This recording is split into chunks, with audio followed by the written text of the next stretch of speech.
Listo, Sofi, puedes iniciar. Muchas gracias.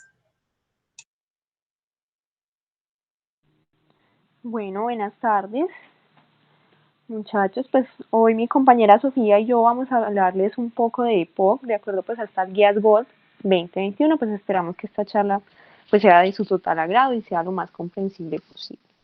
Entonces, para dar inicio, vamos entonces a hablar un poco, siguiente,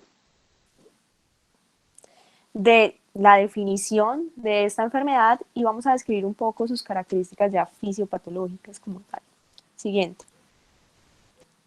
Entonces, vamos a definir a esta enfermedad como una enfermedad crónica, prevenible, tratable, que se va a caracterizar por una disminución o limitación persistente al flujo aéreo asociada a síntomas respiratorios persistentes como son la disnea, la tos y la expectoración. En general se va a asociar a alteraciones estructurales y cambios como tal patológicos, y una de las causas más importantes es la exposición a partículas y gases nocivos, dentro de los cuales pues el principal vendría siendo el humo del cigarrillo.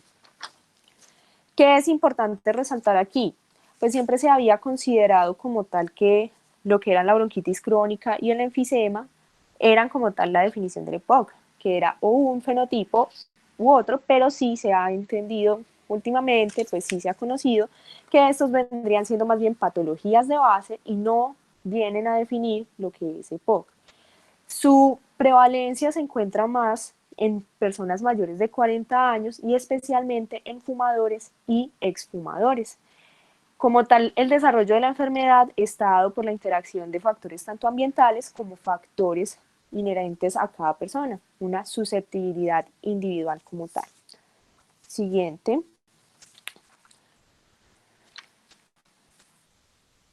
Bueno, entonces tenemos unos factores de riesgo como tal. Ay,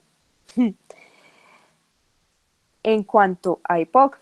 La exposición a partículas, como ya les venía mencionando, el tabaquismo es el principal factor de riesgo para el desarrollo de EPOC, especialmente tanto el consumo activo como el consumo pasivo. También otras partículas, pues podría ser la contaminación ambiental, todo lo que es la biomasa, la exposición ocupacional a polvos inorgánicos, orgánicos u otras sustancias químicas. Infecciones, se ha encontrado, por ejemplo, que las infecciones respiratorias durante la infancia son un factor de riesgo también muy importante para el desarrollo de EPOC, también la tuberculosis, factores genéticos como la deficiencia de alfa-1 antitripsina que se ha asociado al desarrollo de enfisema pulmonar. En cuanto a la edad y el sexo, pues sí se ha asociado a una mayor edad y esto relacionado también con los cambios estructurales asociados al envejecimiento. Y en cuanto al sexo, actualmente se encuentra que la prevalencia en ambos sexos pues es igual. Y esto debido a que las mujeres durante los últimos años también se han visto afectadas por este hábito tabáquico. En cuanto a crecimiento y desarrollo, son muy importantes pues todas las situaciones que puedan acontecer durante el nacimiento, durante la gestación, durante la infancia en los niños. Entonces, por ejemplo, una madre que fume durante la gestación o que fume alrededor de sus hijos puede fomentar el desarrollo de enfermedades respiratorias en ellos. No solo EPOC a futuro, sino también, por ejemplo, asma. Y también las infecciones, pues como ya les venía mencionando, pueden estar asociadas a esas alteraciones en el desarrollo y maduración pulmonar. El asma como tal también es un factor de riesgo. En adultos con antecedentes de asma se ha encontrado hasta 12 veces mayor riesgo de desarrollar EPOC, y como tal la bronquitis crónica, que se va a asociar pues a esa hipersecreción de moco que va a favorecer la limitación al flujo aéreo. Siguiente. Daniela, perdón, una cosita. La doctora Sí, quería hacer una pregunta. sí, Doctora, claro claro. que sí, puede hacerla, no hay problema. Hola, hola a todos. Aparezco como Alirio Valencia, pero él es mi papá. Entonces, no es que me llame Alirio, me llamo Tatiana. Bueno, una pregunta. ¿La expo la prepararon ustedes dos o todos prepararon el tema? O algunos sí solo leyeron. Chicos. Bueno, pues la exposición sí la preparamos mi compañera y yo, doctora. ¿Y los compañeros han leído algo de EPOC?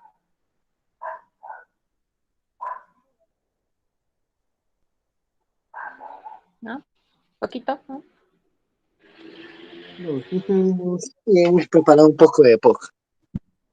Bueno, no lo digo porque todos lo tuvieran que tener preparado, sino para saber cómo qué tanto sabemos o como qué tanto vamos a preguntar. ¿Listo? No es porque los quiera corchar, la idea de esto pues es precisamente aprender, sino para ver en qué nivel vamos a ir preguntando cositas. ¿Por qué? Porque el EPOC no es raro. Si ustedes miran la definición de Guías GOL, dice que es una enfermedad frecuente, prevenible y tratable. ¿Ustedes saben cuál es la prevalencia de EPOC acá en Colombia o en Latinoamérica más o menos?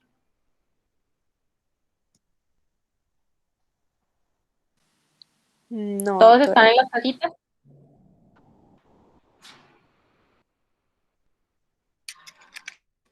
Muchachos.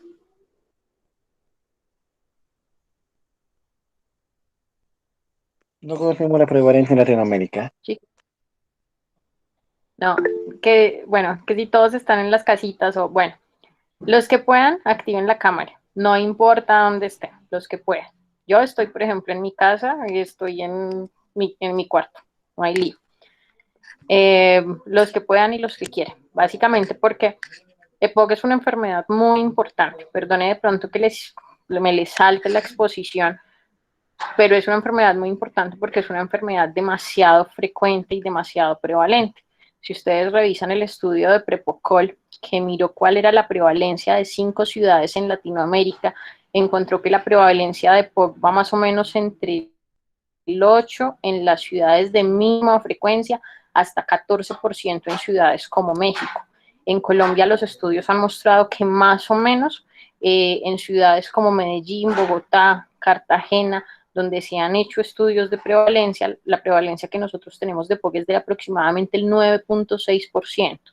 Y si Colombia es un país que ronda alrededor de los 50 millones de habitantes y decimos que tenemos una prevalencia de casi el 10% de esta enfermedad, hablamos de que aproximadamente 5 millones de personas en el país podrían estar cursando con esta enfermedad. Entonces es una enfermedad muy frecuente y si normalmente uno sale como médico, ya sea pues a trabajar en consulta externa, en urgencias, en hospitalización, o hacer algo mientras se entrenan para la especialización, le va a tocar sí o sí ver pacientes con EPOC. ¿Listo? Esa es como la importancia de uno, como entender eso y de saber que esta enfermedad va más allá del manejo con salbutamol, beclometasona y bromuro de hipratropia. ¿Listos? Listo, doctora, Bueno, gracias. estaban hablando ahorita un poquito de fisiopatología y quiero preguntarles, ¿se devuelven a la diapositiva anterior? Ahí, perfecto. Bueno, exposición a partículas contaminantes. Uno que le pregunta a un paciente cuando quiere saber a qué ha estado expuesto. Lo normal es que le pregunta si ha tenido antecedente de tabaquismo, si ha fumado sí o no, les calcula el índice de paquete año y adicionalmente les pregunta, por ejemplo, pues en nuestro país si ha tenido exposición a biomasa o si ha cocinado con leña. ¿Qué otras cosas les debe preguntar uno a los pacientes cuando está en la consulta?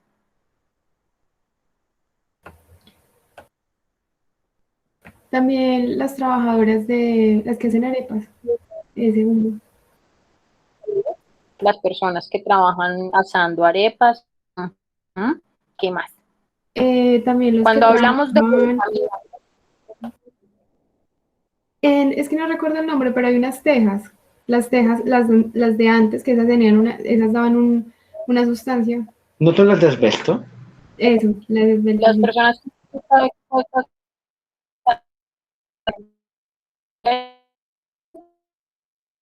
esto no solo está en eso, pero sí, muy bien, las personas que trabajan construcción.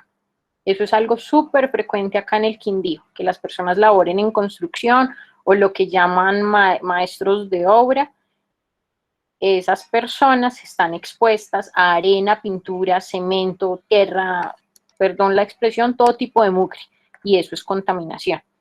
¿Listo? Pero algo más de la actualidad. algo que no preguntamos normalmente. Ya sé, ¿Alguno de sí, ustedes el vape. ¿Alguno de ustedes vapea, consume narguilá, cigarrillo electrónico?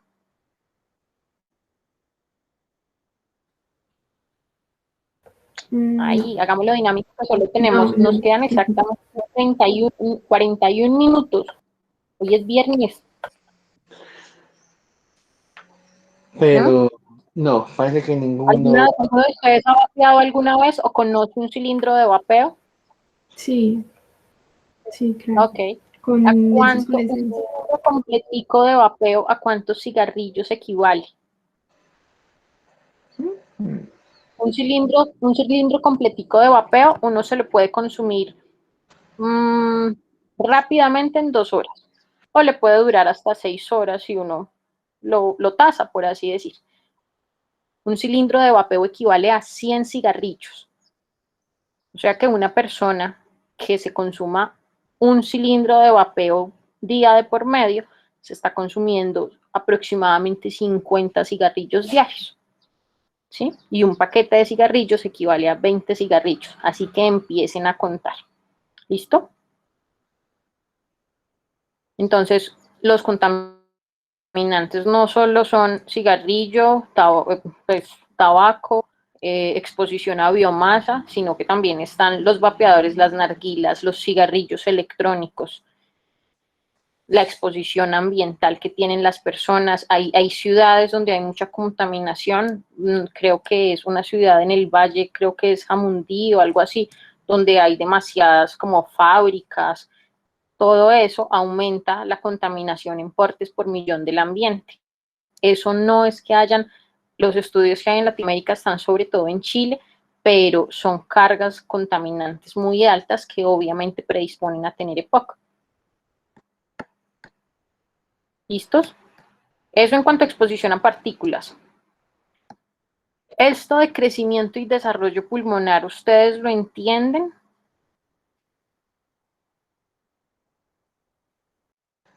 Lo que yo entiendo es pacientes con antecedentes de trastornos pulmonares como por ejemplo fibrosis, o actualmente que se ve tanto con tanto prematuro, que sería la displasia broncopulmonar. Sí, obviamente pues los niños que tienen displasia broncopulmonar en la infancia tienen predisposición a hacer no solo enfermedad pulmonar obstructiva crónica, sino también asma. La pregunta, ¿ustedes ya hicieron pediatría o todavía no?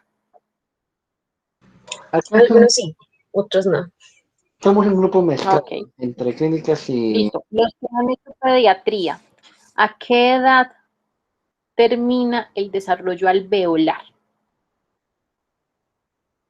No estoy preguntándoles por la maduración pulmonar, ¿sí? Porque una cosa es maduración pulmonar, que se refiere a producción o a maduración completa de neumocitos tipo 2 que puedan producir las 5 proteínas del surfactante.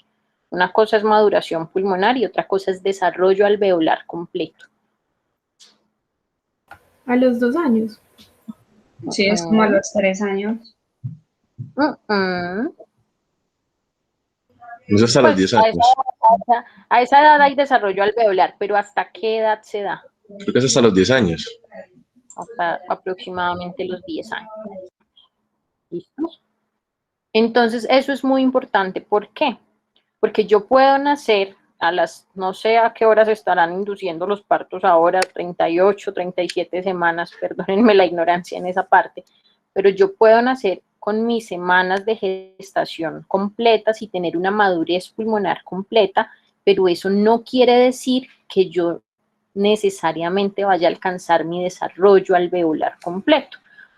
O sea, el número de alvéolos completos se alcanza aproximadamente a los 10 años. Todo lo que a mí me suceda durante la gestación, el nacimiento y hasta los 10 años puede limitar ese desarrollo alveolar. Cuando hablamos de tamaño pulmonar, no quiere decir que Daniela Quiroga tenga los pulmones más pequeñitos que los de Ana Sofía. Quiere decir que hubo algo durante todo el desarrollo y la infancia de Daniela que le impactó en su evolución de desarrollo alveolar en comparación a Ana Sofía, por ejemplo. ¿sí? ¿Cómo qué? Como que los papás, alguno de los papás haya fumado o que haya crecido en un ambiente de alta carga contaminante o que haya tenido infecciones respiratorias a repetición o bronquiolitis respiratoria o cualquier patología respiratoria que le haya impactado durante la infancia y se traduzca en disminución de ese desarrollo alveolar completo. ¿Listos? Entonces no quiere decir que hay unos que tengamos, sí, hay unos que pueden tener un volumen pulmonar un poquito más grande, pero eso depende más de raza y estatura que otra cosa.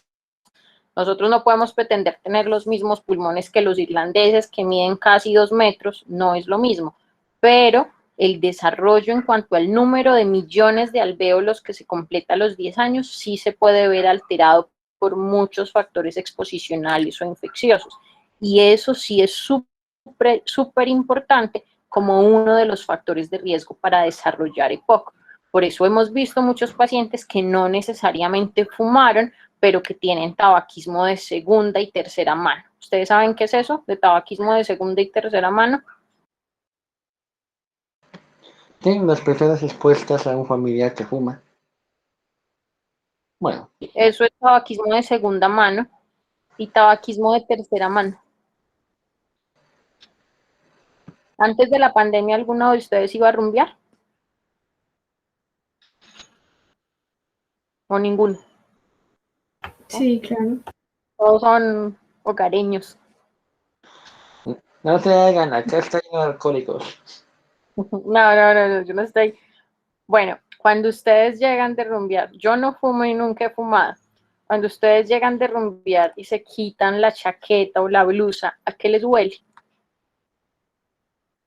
Si han estado cerca de alguien que no les fumó al lado, pero la ropa está impregnada a olor a cigarrillo.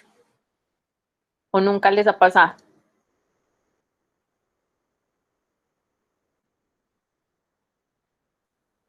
Chicos, Sí. Si fuman en la hora, no, sí, claro.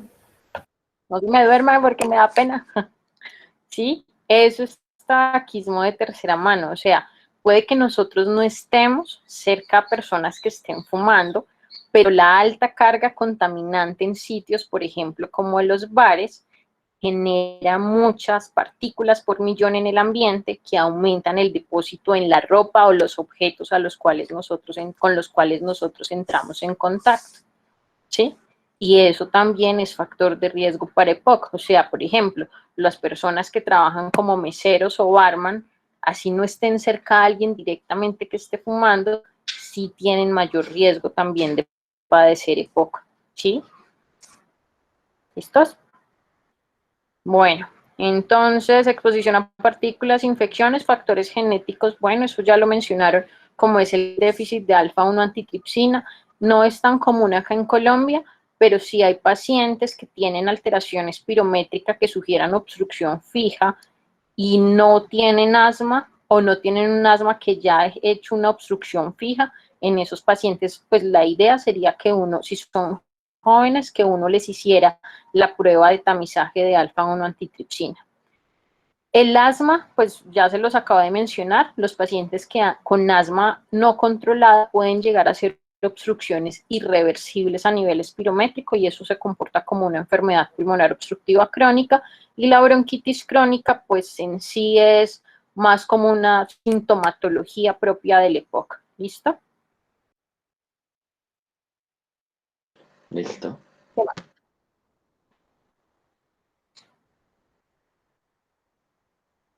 Las niñas. Listo, doctora, gracias. Bueno, ya brevemente vamos a hablar un poquito de esta fisiopatología. Básicamente, ante estos estímulos nocivos como la exposición a partículas, lo que se va a desencadenar es una inflamación, un estado de inflamación crónica. Se habla también pues de que hay una susceptibilidad como ligada a cada persona, porque se ha encontrado que en pacientes con EPOC esa respuesta inflamatoria tiende a ser mucho más amplificada, más exacerbada, inclusive con manifestaciones ya sistémicas. Entonces lo que vamos a encontrar es que esta inflamación crónica, este estado de inflamación crónica nos va a conducir a alteraciones estructurales y daño patológico de vías aéreas, parénquima pulmonar y también la vasculatura pulmonar.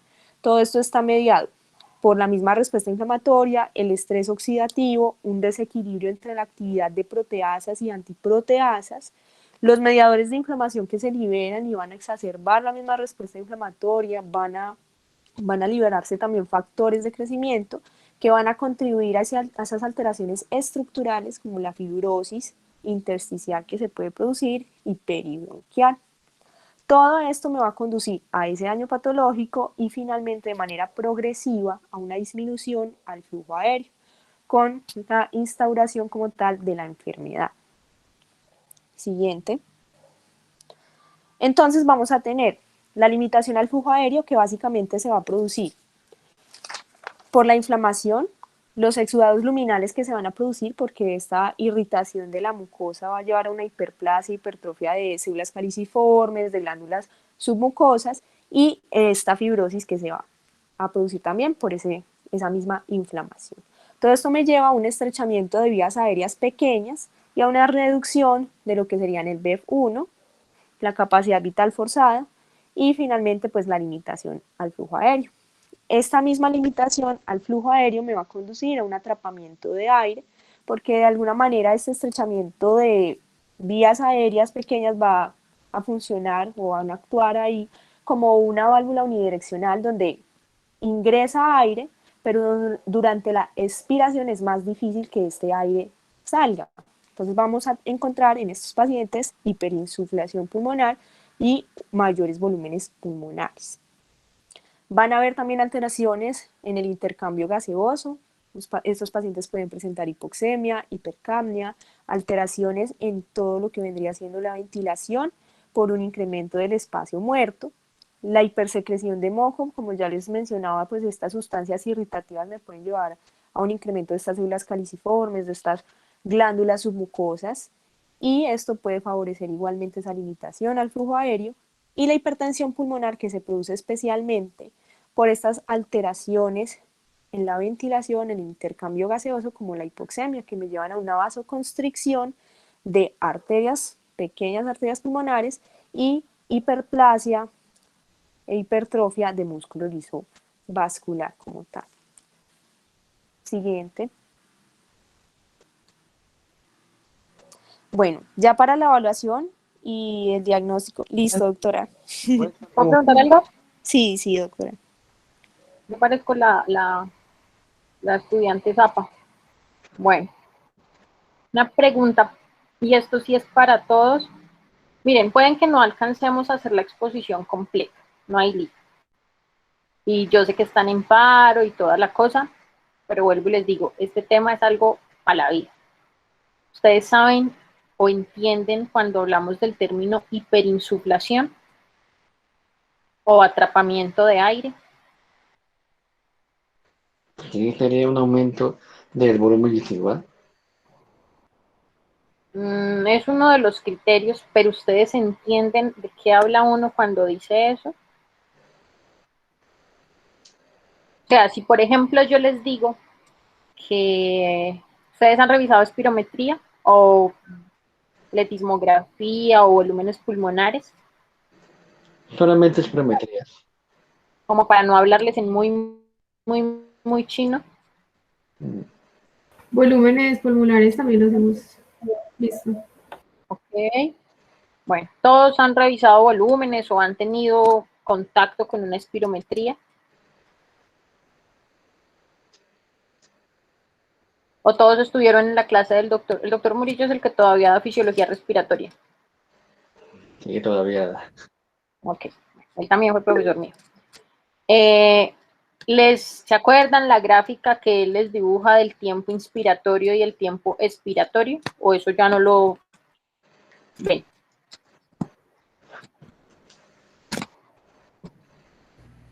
Sí, doctora. ¿No? ¿O no se acuerdan?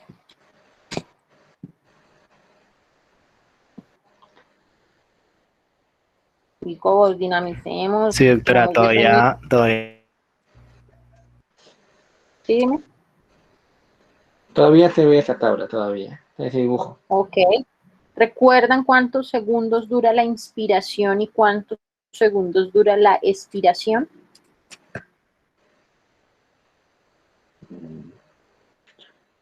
No, ¿Mm? no. Creo que la expiración dura 3 segundos, pero el de la inspiración sí lo tengo muy volado, doctora. No sé. ¿Mm? Miren en Doctor Google, si quieren, para que no aprovechen que es una clase virtual, entonces pueden, es como cuando uno hace los exámenes, pueden mirar.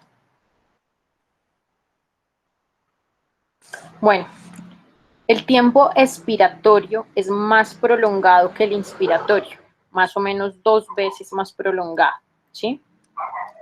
Por eso más adelante van a encontrar que cuando uno va a ventilar pacientes, cuando uno los intuba y los va a ventilar, lo mínimo que debe colocar en relación inspiración-expiración es 1, 2. O sea, por un tiempo inspiratorio deben haber 2 tiempos expiratorios. ¿Por qué?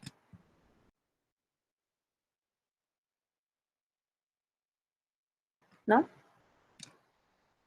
Bueno, a ver. Pero acá sí quiero que todos participen porque este pedazo Porque la sí es básico. expiración es un proceso ¿Cómo pasivo. respira uno? ¿Cómo respira uno?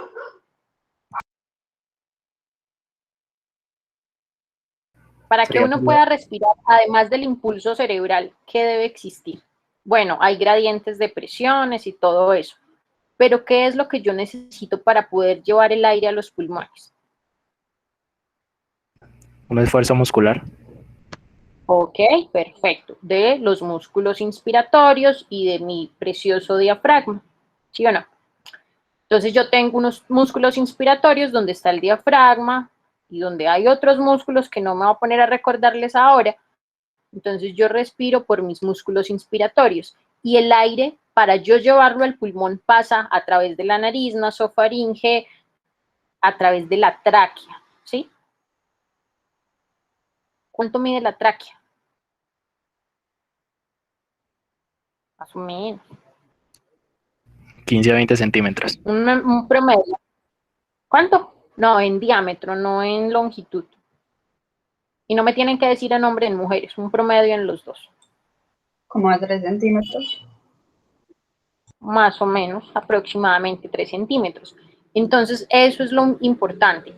Yo ingreso aire por gradientes de presión, ¿sí? A través de mis músculos inspiratorios, mi diafragma se contrae y permite que yo ingrese aire a través de la tráquea. La tráquea mide 3 centímetros, entonces en realidad es muy fácil ingresar aire. Pero cuando yo voy a sacar aire en mi proceso de expiración, ¿a partir de dónde empiezo a sacar aire? Cuando hablo, entonces, cuando me devuelvo, en alvéolos, bronquiolos terminales, ¿sí recuerdan eso?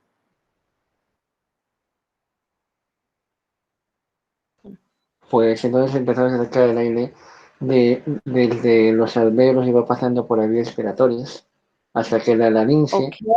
ya las ¿Y vibraciones.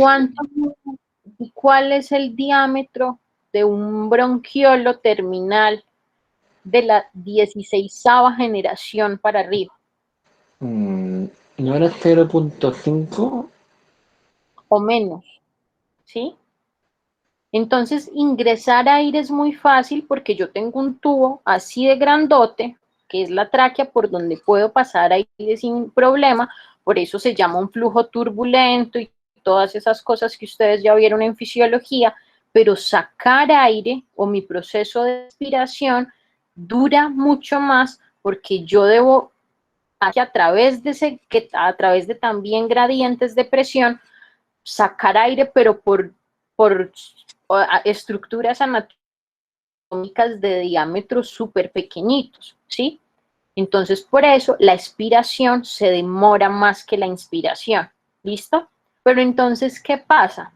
Si yo tengo un paciente con una enfermedad obstructiva bronquial o alveolar, llámese EPOC, llámese asma no controlada, llámese bronquiectasias, llámese fibrosis quística o bronquitis crónica, esos tubitos tan pequeñitos por donde yo voy a sacar el aire van a estar inflamados o con hipersecreción o con aumento de moco o con aumento de de secreciones, valga la redundancia, y si ese tiempo expiratorio normalmente era 2 tiempos inspiratorios, en un paciente con enfermedad pulmonar obstructiva, cualquiera de las que les mencioné, o con hiperreactividad bronquial o con aumento de secreciones, esos tiempos expiratorios van a ser muchísimo más prolongados. ¿Qué es el atrapamiento aéreo entonces? Que todos esos pacientes que tienen algún tipo de alteración se demorar mucho.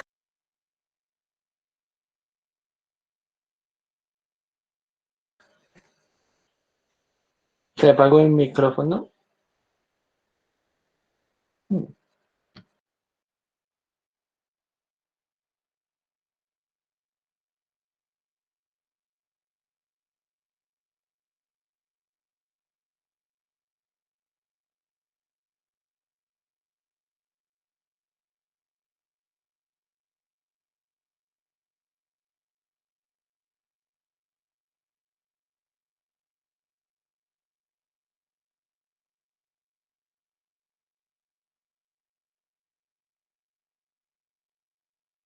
Ahora sí, perdón que me estaban preguntando algo del consultorio.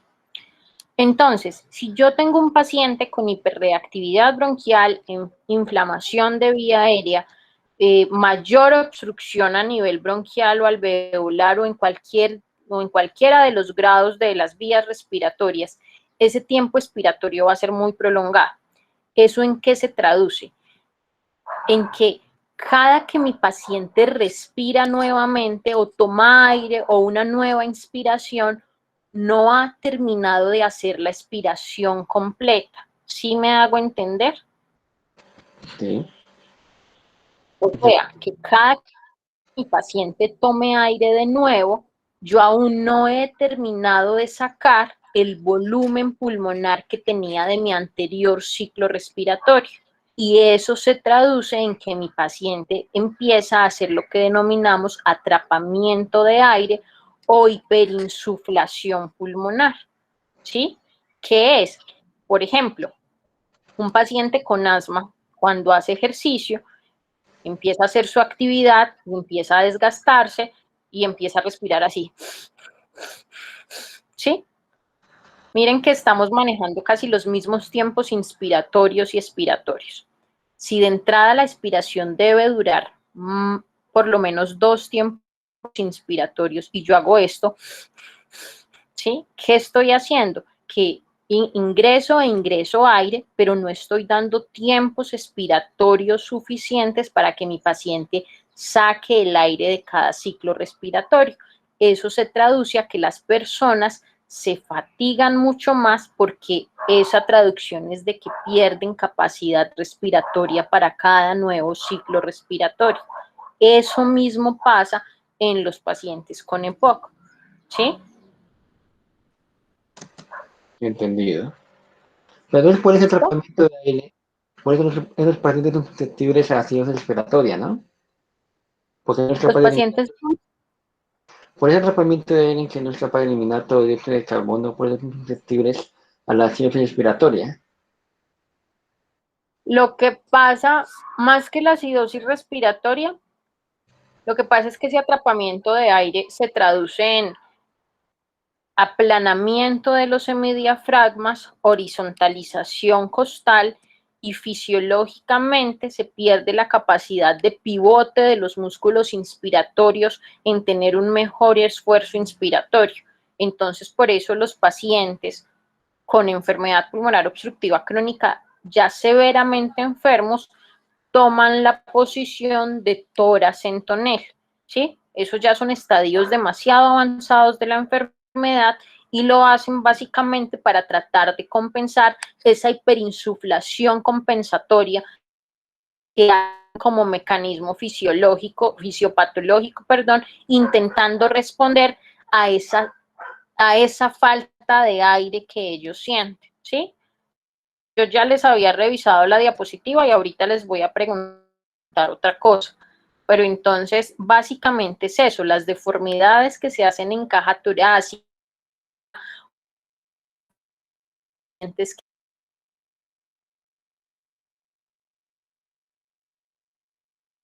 por disnea o por exacerbación aguda, pero ¿es por qué? Porque ellos pierden el tono de los músculos inspiratorios y de los transversos y empiezan a utilizar otros músculos accesorios que nosotros pensamos que siempre se utilizan en inminencia de falla respiratoria o en taquipnea.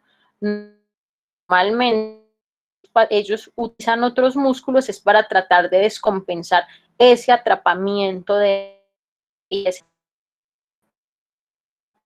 Eso porque es importante, de pronto ahorita no me van a entender, pero cuando ustedes estén en el internado si intuban pacientes o cuando ustedes estén en su rural o en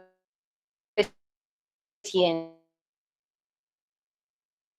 interna y llegan a intubar pacientes, ustedes acuérdense, mínimo la regla inspiración 1, expiración 2, pero los pacientes con EPOC uno los debe ventilar con un tiempo inspiratorio y mínimo 4 tiempos expiratorios.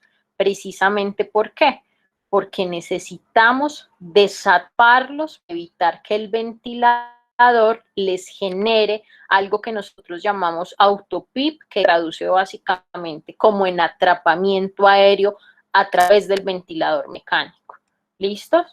Entonces, si bien eso es algo fisiopatológico de las enfermedades obstructivas, es algo súper importante que se va a tener en cuenta cuando nosotros ventilemos pacientes. Entonces, yo no sé si ustedes alguna vez han visto que intuban pacientes, los conectan a un ambú y son así. Y denle ambú a los pacientes como si los pacientes solo necesitaran que uno les entre aire. Si uno solo les entra aire a los pacientes y no les permite hacer tiempos expiratorios, hagan de cuenta que no les están ingresando nada. ¿Por qué? Porque los están atrapando.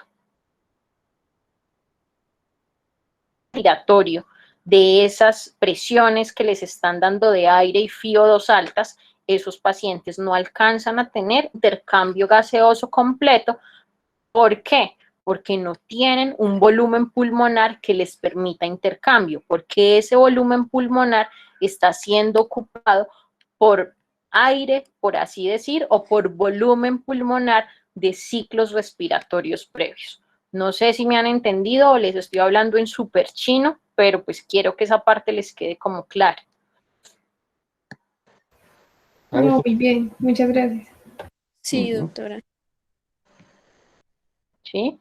Entonces, importante, no sé si habrán revisado espirometría, si no, si todos no lo han revisado, luego me dicen y yo les puedo hablar de espirometría. Pero yo puedo tener pacientes que tienen espirometría normal y cuando les hago los volúmenes pulmonares, me muestran que tienen atrapamiento aéreo, ¿sí? Eso es algo que uno normalmente no revisa, pero uno puede tener, esto es como un chip que deben cambiar un poquito. Las guías GOL y las guías GCPOC dicen que el diagnóstico espirométrico del EPOC es fundamental.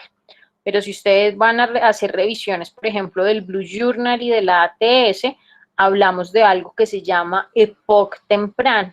Y son pacientes que si bien tienen el antecedente exposicional a cualquiera de los factores contaminantes nombrados previamente y tienen algunos quizás cambios por enfisema en la tomografía, algunos pueden tener espirometría normal, pero cuando uno les hace unos volúmenes pulmonares tienen aumento de la capacidad pulmonar total, aumento del volumen residual, aumento del volumen de reserva expiratoria y aumento de la relación volumen residual sobre capacidad pulmonar total.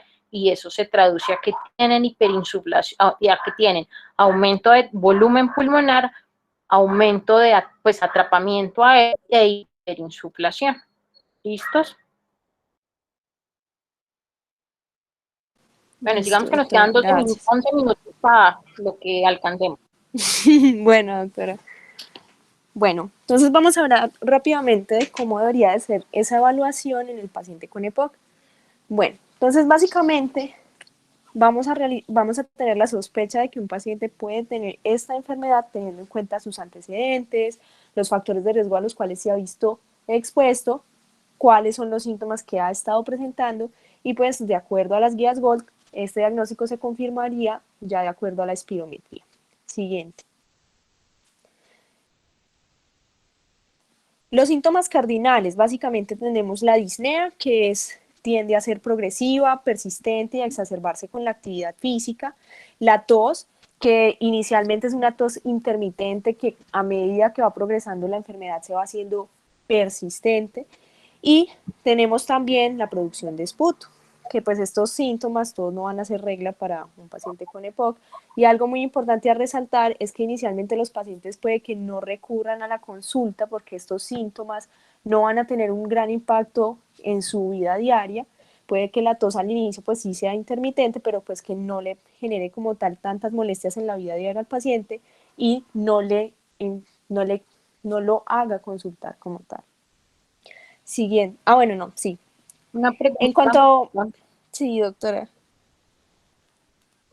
Disney, Sí. ¿qué es? Cuando yo le pregunto a un cuando yo digo paciente quien consulta por disnea, ¿qué significa disnea?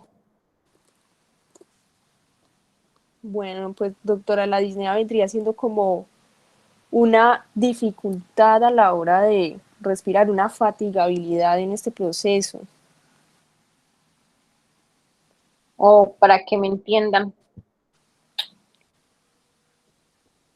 hemos estado hablando acá y ustedes han pensado, he respirado una, he respirado dos, he respirado tres, he respirado cuatro. La respiración es algo inconsciente, ¿sí? Por eso cuando nosotros nos dormimos, seguimos respirando. O alguno de ustedes tiene síndrome de Ondina, no creo. ¿Saben qué es el síndrome de Ondina?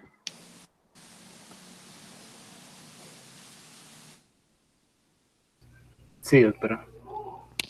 Uno no tiene conciencia de la respiración. O sea, uno hace todas las actividades de su vida diaria sin pensar que está respirando. ¿Sí? Uno solo empieza normalmente a tener conciencia de respiración. Por ejemplo, cuando está en bicicleta y va aquí arriba y ya que saca la lengua y entonces empieza a respirar porque ya siente que no da y se da cuenta que está respirando más rápido.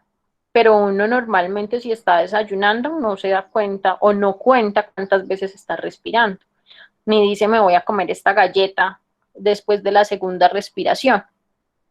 ¿Sí? Es porque la respiración es algo inconsciente, por así llamarlo. La disnea básicamente es la percepción que tiene un paciente de que tiene que respirar y que para respirar hay algo que le está generando dificultad. ¿Sí? Cuando yo como ser humano me empiezo a ser consciente que hay algo que me está limitando para respirar, eso es la disnea, esa sensación de que me falta algo para poder respirar bien. Ya otra cosa de las clasificaciones es diferente de acuerdo a en qué momento o en qué actividades a mí me está dando disnea.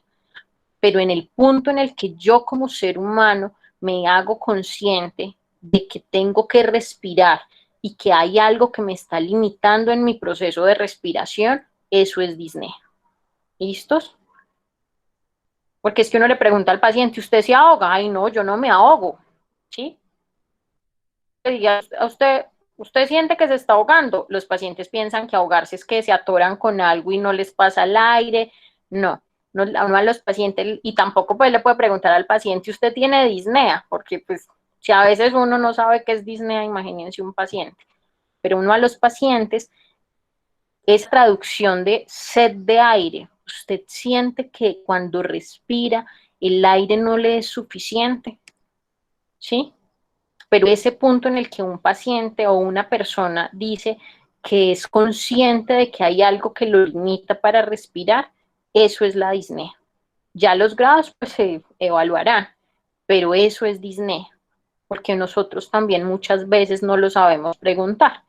Y no todas las personas manejan el mismo nivel educativo que uno. Si usted a un anestesiólogo, yo tuve al doctor Gómez en área COVID, si uno le preguntaba al doctor, ¿usted tiene disnea? Y él le dice, él le puede contestar, sí, MRS3, pero si usted le pregunta a una persona del campo, sí, que de pronto no tiene tanto con eso, usted le dice, ¿usted da disnea? Pues de pronto le están hablando en muy chino y no van a poder dar la respuesta que uno está esperando. Entonces a los pacientes también hay que saberles preguntar eso. ¿Por qué? Porque en la medida en la que nosotros sepamos preguntar, nos vamos a poder dar cuenta cómo clasificar ese paciente. Entonces ahí uno le pregunta, ¿usted siente que le falta el aire o siente algo de cansancio para respirar o se siente por algo limitado para respirar? ¿Cuándo? Cuando camina, cuando sube escaleras, cuando hace ejercicio, cuando usted, por ejemplo, ve que le va a pasar la ruta que le sirve para ir a la casa y le toca correr un poquito y cuando el señor usted siente que no va a ser capaz de subirse a la ruta, por ejemplo, ¿sí? No preguntarle, ¿usted es capaz de caminar 3 cuadras sin ahogarse? ¿Usted es capaz de seguirle el paso a alguien de la misma edad? ¿Sí? Uno tiene que ser un poquito más del mundo real en el momento de preguntarle a los pacientes. ¿Listos? Listo. Listo, doctora. Bueno, siguiente. Bueno, ya en cuanto a la espirometría, básicamente es un procedimiento pues que no es invasivo, es fácil de realizar. Nosotros, como vemos en la imagen, le pedimos al paciente con el dispositivo, tiene una boquilla, esa boquilla... ¿A Perdón, quiénes de doctora. ustedes usan espirometría?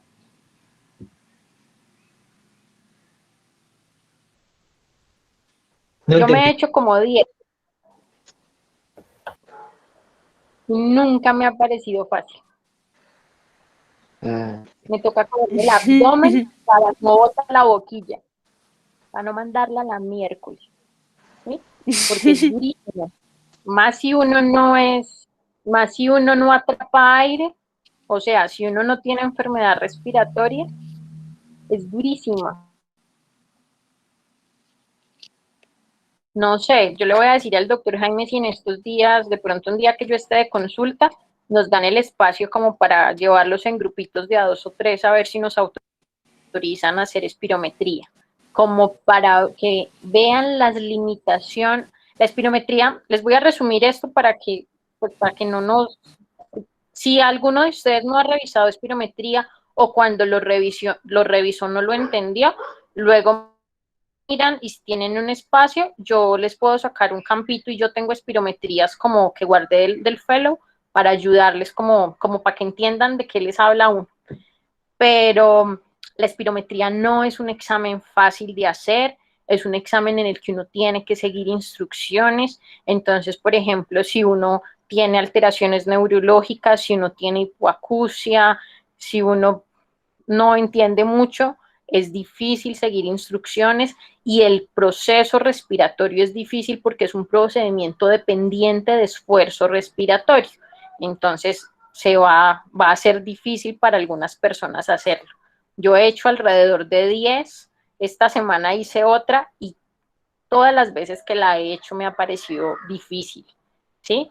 De los exámenes de función pulmonar es de los más fáciles, pero el proceso del examen es bien durito. Entonces ahí les dejo para que cuando quieran miremos a ver si cuadramos, si se hacen una espirometría o alguno por ahí que sea asmático y se quiera hacer una espirometría y verá que los viejitos que la hacen son unos duros. ¿Listos? Si quieres, Listo, pues doctora. básicamente sí, para el diagnóstico, acá pues se están guiando por guías GOL que exactamente dice que necesitamos una prueba de función pulmonar donde me diga que la relación del volumen expiratorio forzado en el primer segundo sobre la capacidad vital forzada esté por debajo del 0.70, pues en este caso está en 0.48 en la prueba post-broncodilatador. Entonces, pues es una espirometría que confirma enfermedad pulmonar obstructiva crónica. ¿Listos? Bueno, si quieren, hagámosle la siguiente, a ver hasta dónde llegamos, ya que nos quedan un par de minuticos. Listo, doctora. Bueno, entonces ya básicamente hablamos de la evaluación del paciente. Vamos a evaluar la severidad de la limitación al flujo aéreo, el impacto de estos síntomas en la calidad de vida y funcionalidad del paciente y el riesgo a futuro del mismo. Siguiente. Bueno, todo esto lo vamos a realizar determinando la severidad de acuerdo a estos patrones espirométricos, evaluando la severidad de estos síntomas, el riesgo de exacerbaciones y la presencia o no de comorbilidades. Entonces, siguiente. Entonces, de acuerdo pues a las guías GOLD, una de las clasificaciones es, de acuerdo pues a esta espirometría, vamos a evaluar esa severidad de la limitación al flujo aéreo, teniendo en cuenta el BEF1. Lo vamos a clasificar en GOLD 1 a GOLD 4 de acuerdo pues a la severidad de esta obstrucción y no va a ser una clasificación que nos sirva para determinar el impacto como tal de los síntomas en el paciente, pero sí de morbimortalidad. Siguiente. Bueno, también tenemos ya empezamos a evaluar como tal la parte de los síntomas, tenemos ese cuestionario, el MMRC, que nos va a permitir valorar la severidad de la disnea en el paciente, de acuerdo pues a cuáles son o cómo ésta limita sus actividades diarias. Grado 0 sería el paciente que tiene una limitación al realizar ejercicio intenso y ya el grado 3, por ejemplo, sería el paciente que tiene que detenerse después de andar alrededor de 100 metros o pocos minutos en llano. Siguiente. Y tenemos la escala CAT, que más que para evaluar la gravedad nos permite identificar ese impacto de la sintomatología sobre el paciente.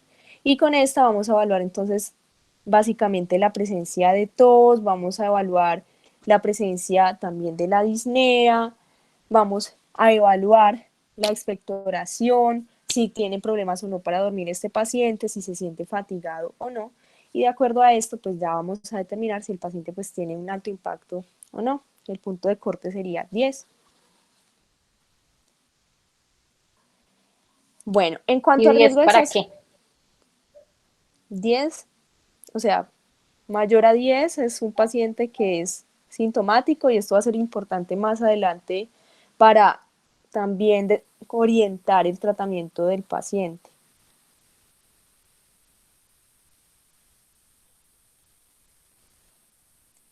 Muy bien. Perdón que te interrumpa nuevamente. Si yo tengo un paciente con Tranquila, un doctora. CAT mayor a 10, es porque la enfermedad le está limitando su calidad de vida.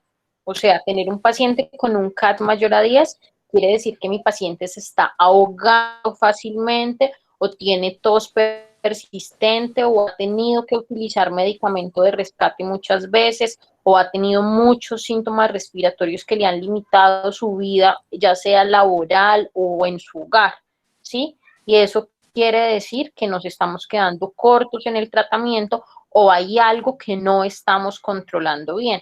2 diapositivas previas tú hablaste de control de comorbilidades. Entonces, yo puedo tener EPOC y puedo tenerlo en triple terapia y full manejado, pero si mi paciente tiene EPOC y SAJOS y no tiene manejo para apnea de sueño, mi paciente no va a estar del todo bien controlado. Si mi paciente tiene EPOC y obviamente pues otras hipertensión, diabetes y no están controladas, o si mi paciente tiene EPOC y falla cardíaca y está descompensada, mi paciente del todo no va a estar controlado. Entonces el CAT es como un semáforo de alarma donde básicamente me dice, oiga, usted pues tenga con Trelegy, que es el boom ahora que mucha gente piensa, pero a pesar de eso, su paciente sigue con disnea MRS 3-4, con tos, flema, expectoración, ha requerido uso de esteroides sistémicos o ha requerido uso persistente de broncodilatador de corta acción por crisis permanentes.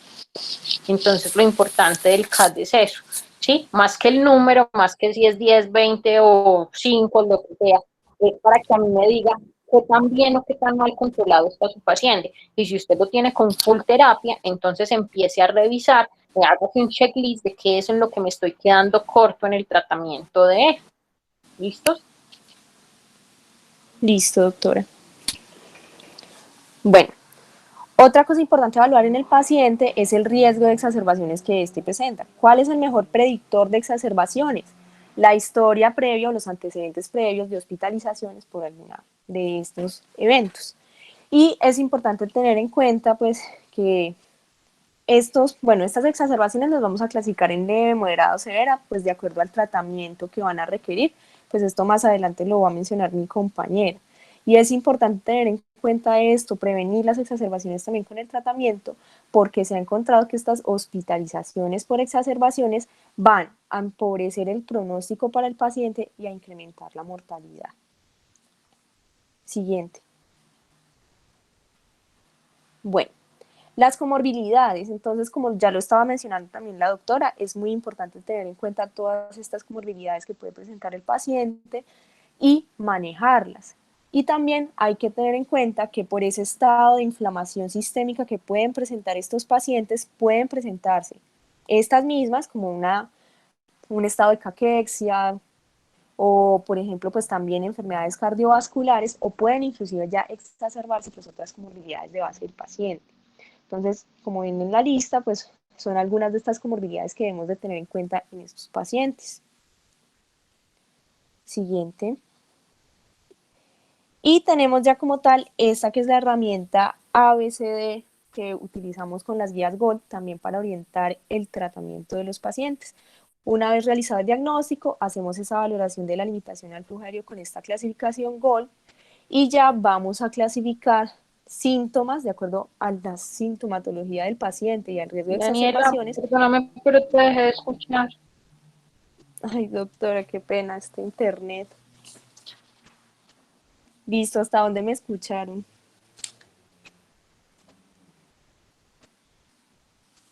¿No me están escuchando? Yo O ya me... escuché hasta el inicio de esta diapositiva. Doctora, ya me está escuchando.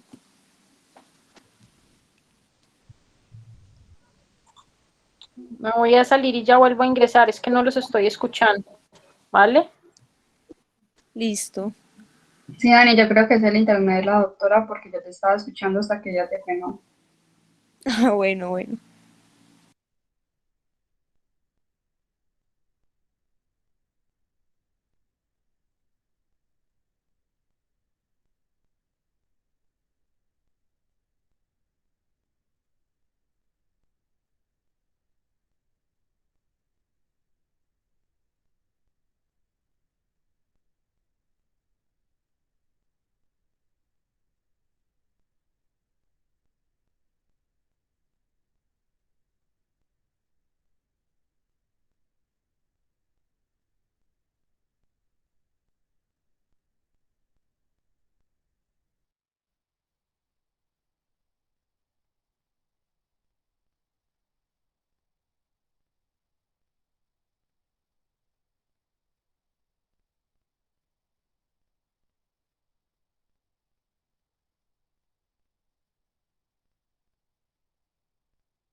Hola.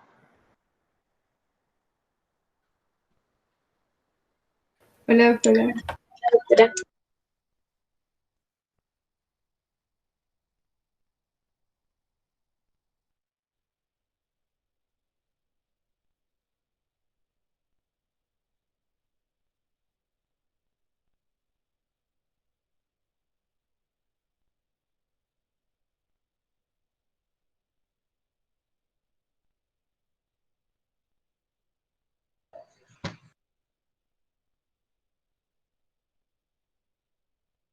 Hola. Doctora, ¿ya nos está escuchando? ¿Ya nos escucha, doctora? Sí, sí, qué pena con ustedes, pero no sé por qué los dejé de escuchar. Pero ahora sí, perfecto. Ah, bueno, doctora. Listo, Bueno, esto para, entonces, a ver, lo que resumamos. sí.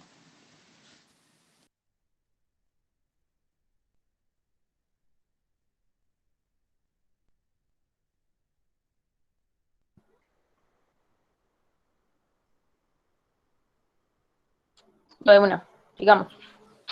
Bueno, doctora, entonces, pues como ya estaba mencionando, esta herramienta pues es el ABCD.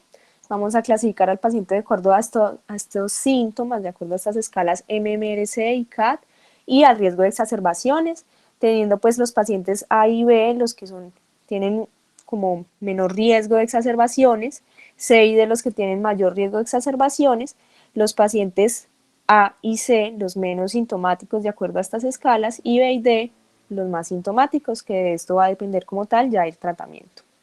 Siguiente. Bueno, entonces ahora sí vamos a hablar de este tratamiento de EPOC.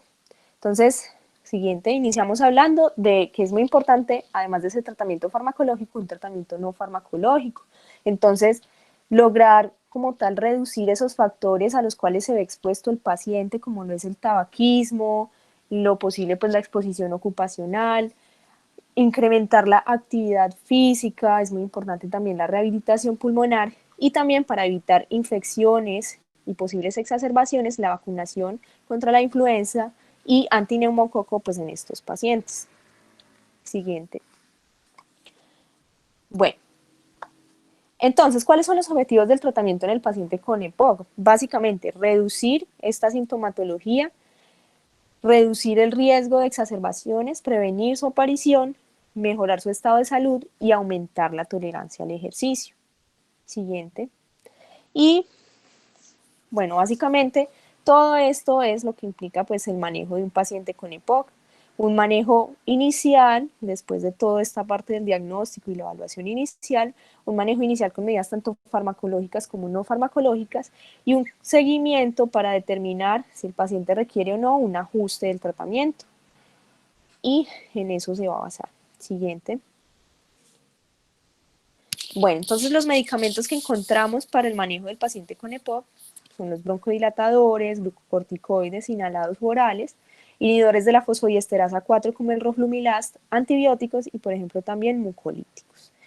Entonces, es esencial en el manejo del paciente con EPOC el tratamiento con broncodilatadores inhalados, dentro de los cuales pues tenemos especialmente los beta-2 agonistas, los antimuscarínicos. Ellos básicamente lo que van a hacer es que van a disminuir o van a generar una reducción del tono del músculo liso bronquial, favoreciendo esa apertura de las vías aéreas, y me van a incrementar entonces lo que es el BEF1, van a reducir esa hiperinsuflación y van a lograr un control sintomático.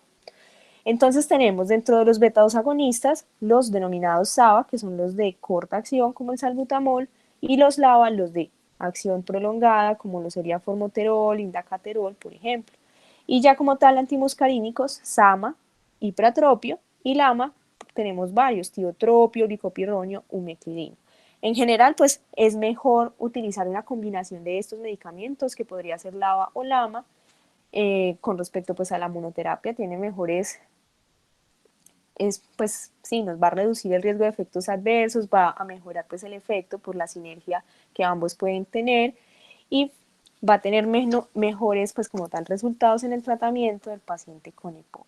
La teofilina, pues esto ya no se utiliza mucho por su alto riesgo de toxicidad y porque su efecto pues no es como el mejor.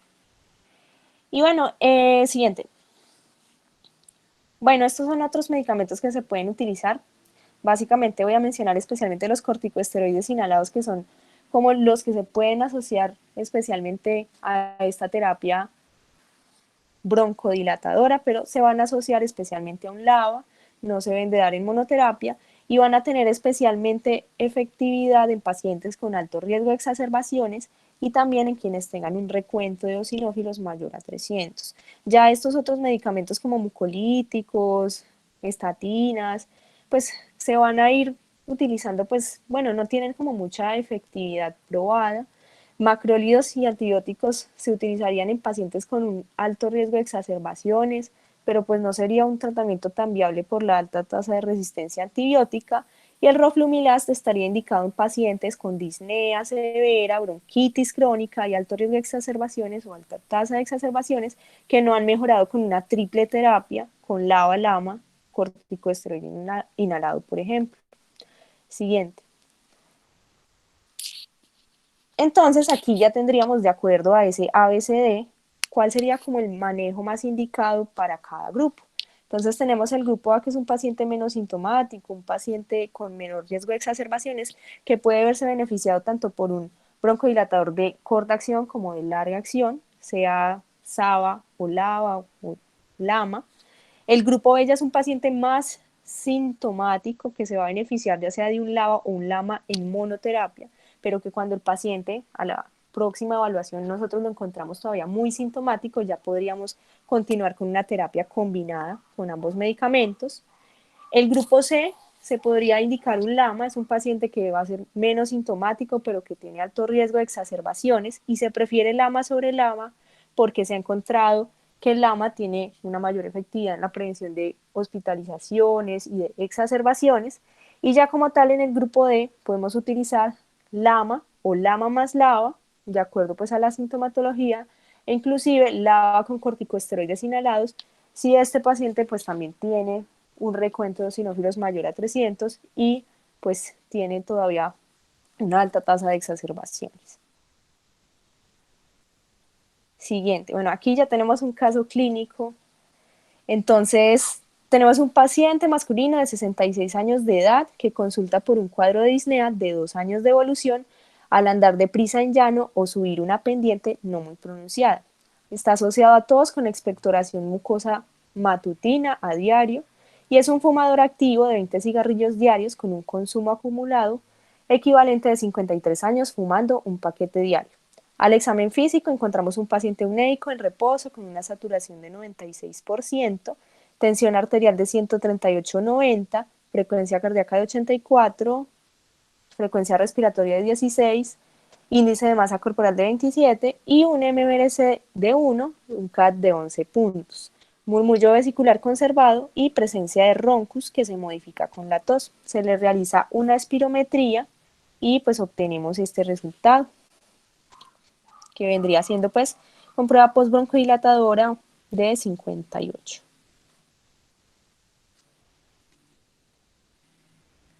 Entonces, ¿cómo clasificarían ustedes a este paciente? ¿Cuál sería la evaluación que ustedes realizarían para este paciente?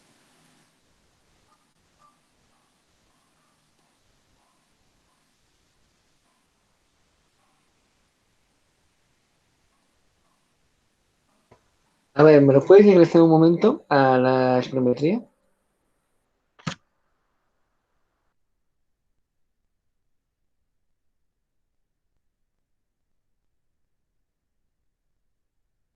Entonces, a ver, hagamos todo esto más dinámico, hagamos un análisis específico. Entonces, vuelve a la diapositiva del caso. Muy bien, entonces, en este caso de un paciente con EPOC, ¿qué es lo que tenemos que enfocarnos? Primero tenemos que, si nos llega a esta urgencias, tenemos que saber si está actualmente en una crisis o no está en una crisis.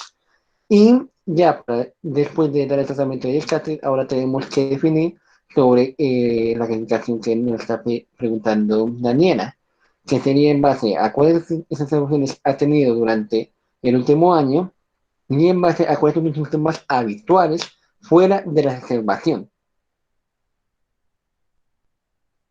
Hmm.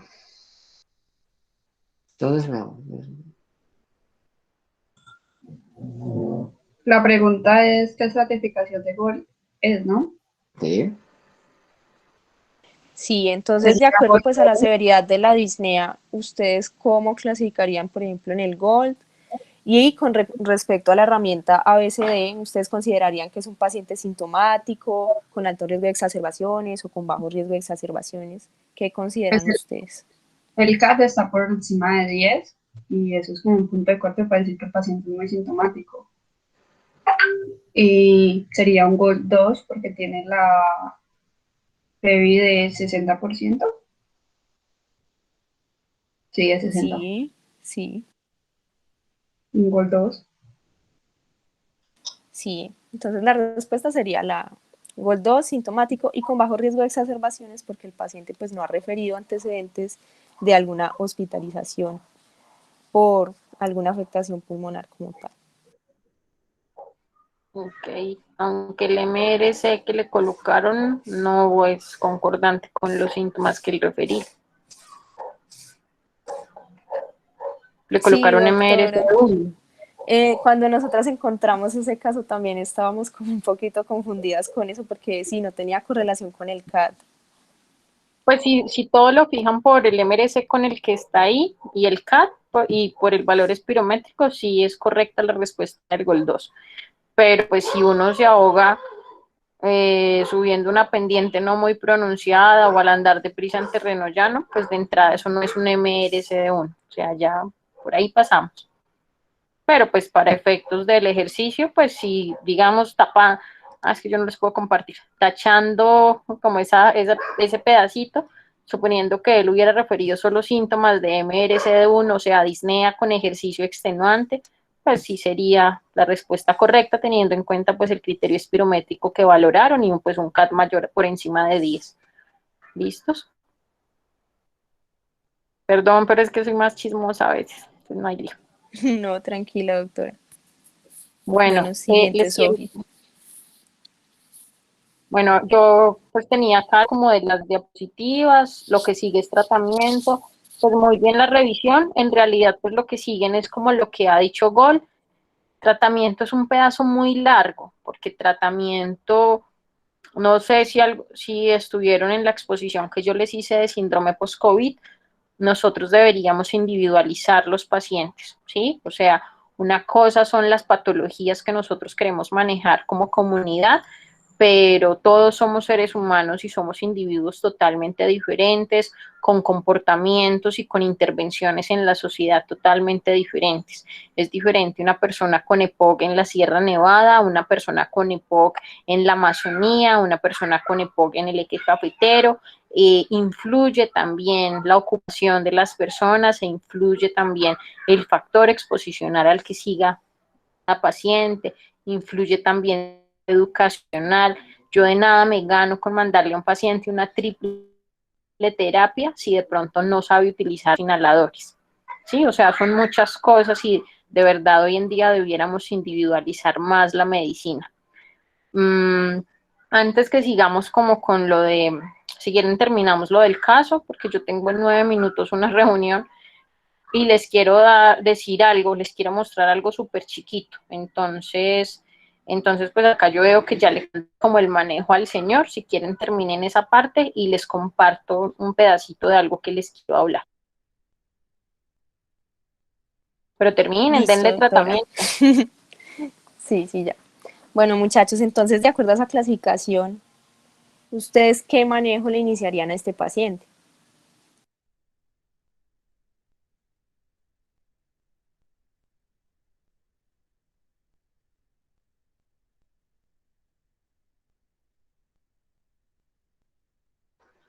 Bueno, entonces, en vez de simplemente decir cuál, hablemos de cada uno. Entonces, este ya es un paciente que, bueno, primero necesita un medicamento, necesita un broncodilatador, pero cuando necesita, no funciona en un paciente un broncodilatador de cotación. Así que, por ejemplo, la opción de SABA no es una opción recomendada. Este paciente, como dije, necesita un broncodilatador, así que una monoterapia con el corticoide inhalado tampoco funciona. El corticoide inhalado no se puede dar solo, toca dar un broncodilatador más el corticoide inhalado. Entonces, acá ahora tenemos dos opciones, que sería el broncodilatador de larga acción más el broncodilatador el corticoide inhalado o inicia una monoterapia con un LAMA o un LAMA, que los dos son de larga acción. Entonces, como este paciente está en dos, yo diría que la B. Inicia una monoterapia con un LAMA o un LAMA. Sí, David, muy bien. Sí, porque pues LABA, corticosteroide inhalado, sería más para un paciente con un mayor riesgo de exacerbaciones. Y corticosteroides inhalados, como ya lo mencionabas, pues sí, no va a funcionar en monoterapia, no se debe utilizar en monoterapia porque se asocia a mayor mortalidad. SABA en este paciente pues no va a ser tan beneficioso como un broncodilatador de acción prolongada. Entonces sí, definitivamente sería LABA o LAMA en monoterapia y ya de acuerdo a cómo persiste esta sintomatología ya decidiríamos escalar o no a una terapia combinada. Ok. Bueno, yo creo que muy bien, pues eso es lo que ha mostrado Gol 2021, que no ha cambiado mucho a Gol 2020 en realidad, ha ingresado pues algunas que otras cosas, eh, cirugía de reducción de volumen pulmonar, bueno, es como lo novedoso. No sé cómo hago para compartirles algo, para acabar rápidamente, chicos. O yo no les puedo Tengo que compartir. dejar de compartir. Entonces, ¿me ayudas, por favor? Igual lo que les voy a compartir es súper cortico. Ya. Ok, Ya puede compartir, doctora. dame un segundo.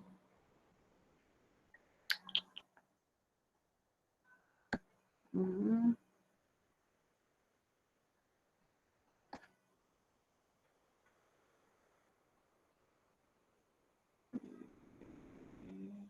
Creo que.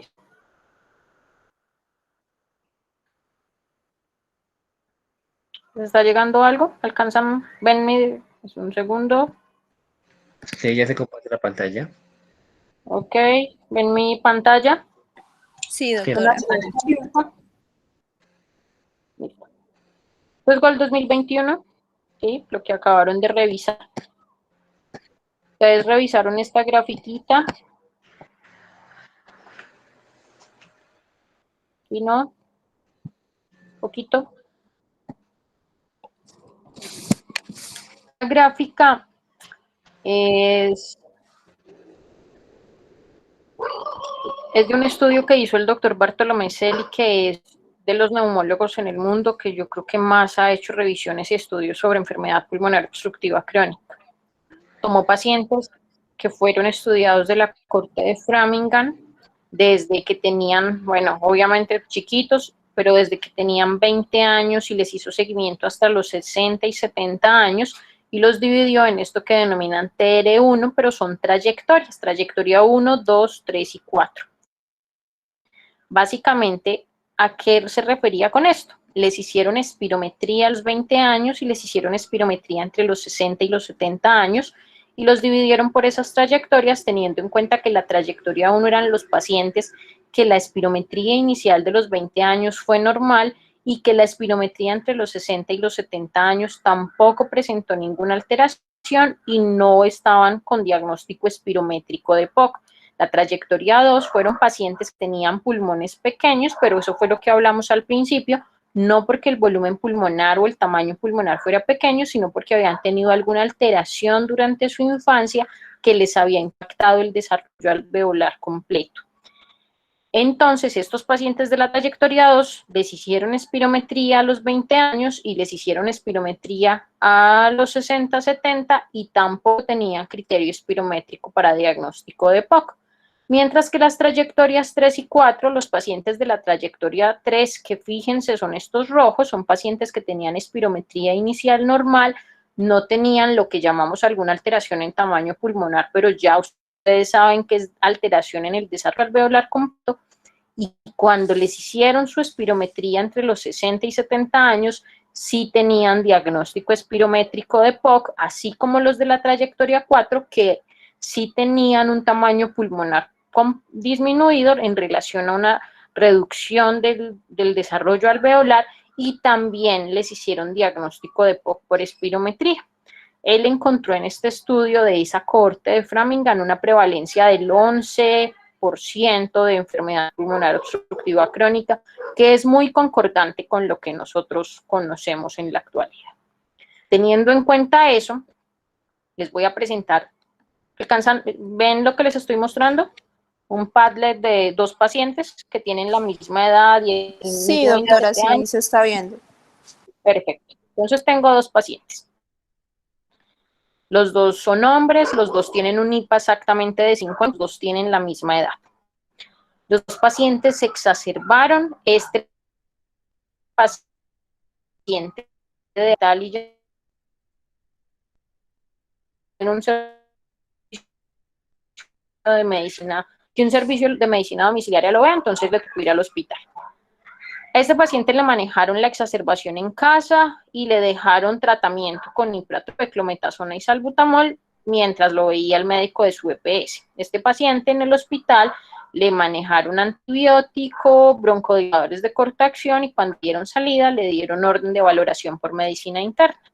A este paciente el médico de su EPS le manda una espirometría, a este paciente el internista les manda una espirometría, la espirometría del paciente 1 tiene una relación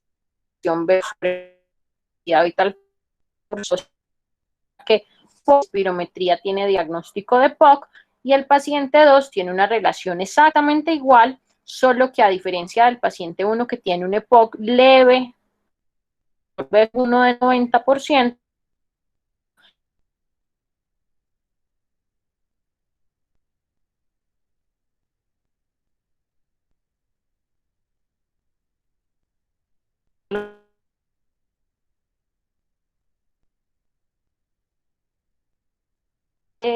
usted tiene un EPOC muy leve porque tiene un BEF1 del 90%, yo le voy a dejar bromuro de dipratio, beclometasona y butamol.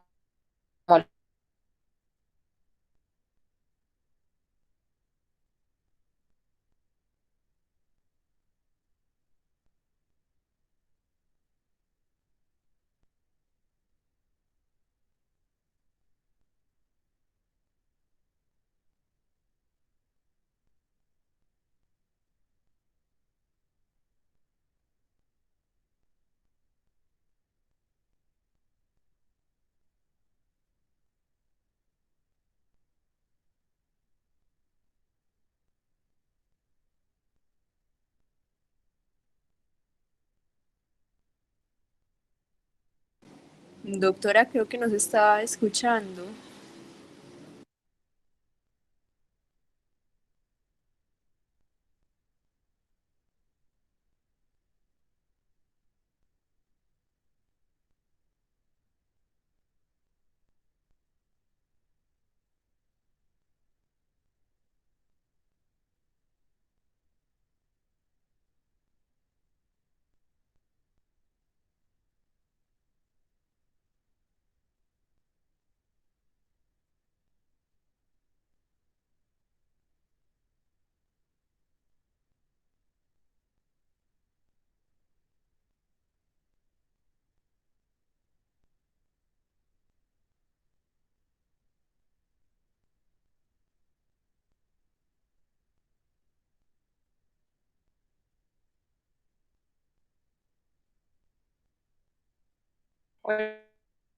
Hola, hola, ¿hasta dónde alcanzaron a escucharme? Hola, doctora. Yo alcancé a escuchar hasta el punto en que está diciendo que al paciente 1 de POC leve le iba a iniciar la beclometasona. Sí, doctora, más o menos por ahí.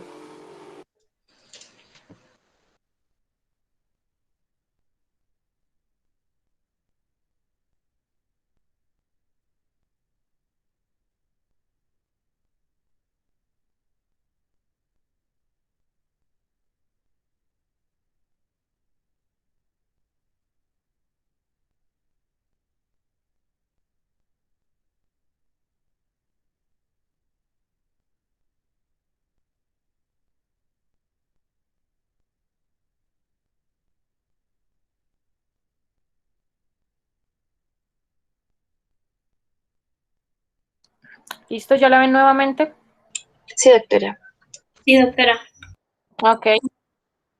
Ok, el paciente 1 entonces, después de esa exacerbación y esta espirometría que le mostraba un EPOC muy leve, le dejan este manejo, bromuro de ipratropio, beclometasona, salbutamol, el paciente 2 le dejan Trelegy, que es un meclidinio bilanterol fluticasona, y la doctora Uchamocha lo manda a rehabilitar.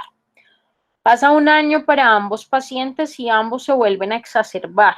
El paciente 1 le hacen una espirometría de esa exacerbación y queda con una relación de 0.60 igualita al del paciente 2, el paciente 1 con un BEF1 del 50% que equivale a 2.400 mililitros y el paciente 2 una espirometría con esa relación obstructiva y un BEF1 del 10% que equivale a 900 mililitros. ¿Hasta ahí vamos bien? Sí, doctora. Doctora, una pregunta. ¿Sí? Inicialmente, ¿cuál fue la diferencia de los dos pacientes? Es que en ese momento se escuchaba muy entrecortado. ¿Cuál fue la? Ok, dos pacientes de la misma edad, del mismo índice paquete año, ambos se exacerbaron y estas fueron las espirometrías iniciales para ambos y estos fueron los tratamientos para ambos. Y usted habla de que había uno que lo trataron en casa y le dieron orden para Sí. revisar la interna de EPS y otros lo hospitalizaron, ¿o no? Sí, exacto. Uno lo manejaron la exacerbación en la casa y lo mandaron inicialmente, lo mandaron inicialmente a medicina general, pero este fue el tratamiento que le dieron posexacerbación y este fue el segundo paciente que manejaron posexacerbación en hospital. Vale, muchas gracias.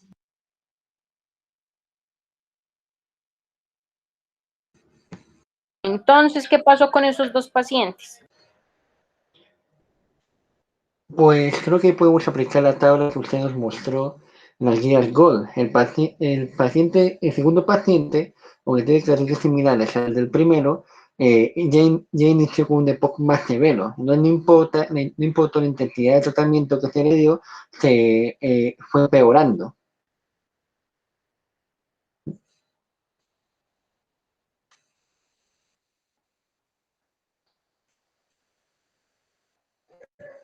Les voy a dejar como para que analicen las dos casos.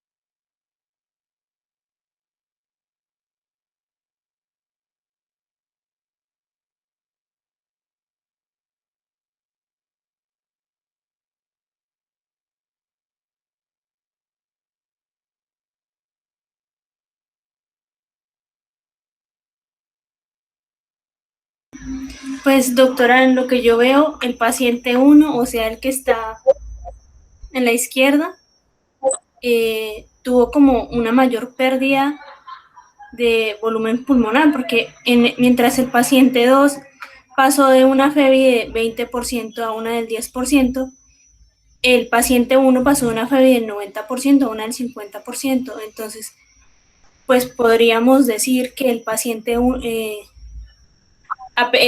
que sí, que el que tuvo como mayor pérdida fue el paciente 1 con el tratamiento que tenía, pues que es con el que se trata la exacerbación.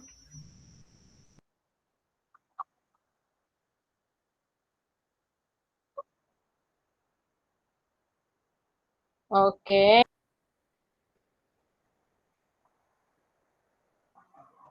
Entonces volvamos acá a la gráfica. ¿Sí? ¿La ven? Sí, Hola. ¿Ven la gráfica? la vemos. ¿Sí? ¿Quiénes son estos pacientes de la trayectoria 3? Todos los pacientes con EPOC. Los pacientes, pero que los conocen como declinadores rápidos y que llegan tempranamente a EPOC, ¿sí? ¿Qué pasó con estos dos pacientes? Este paciente tenía un EPOC muy severo inicialmente, después de su primera exacerbación, con un BEP sub 1 que estaba sobre 1 litro, que correspondía al 20% postbroncodilatador, y el paciente 1 tenía un EPOC muy leve con un BEP sub 1 del 90%, que, pues, como les mencioné al principio, esto es un valor X que, digamos, correspondía a 4 litros o 4.000 mililitros. A este paciente le dejaron terapia broncodilatadora de corta acción. A este paciente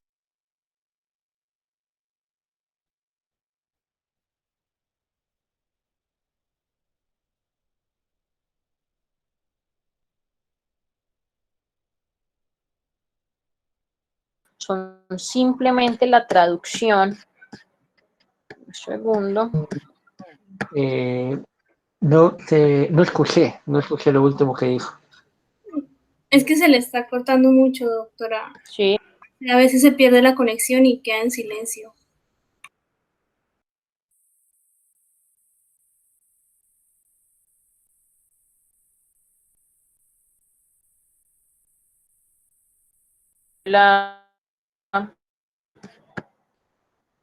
Ahora se vuelve a cortar. ¿Me escuchan o no? Ahora sí. Sí. Ok. Sí.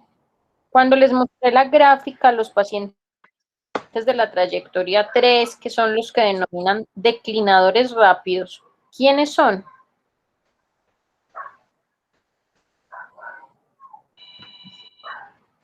Eran pacientes que tenían previamente una espirometría totalmente normal, pero que terminaron teniendo EPOC, ¿sí? Cuando volvemos,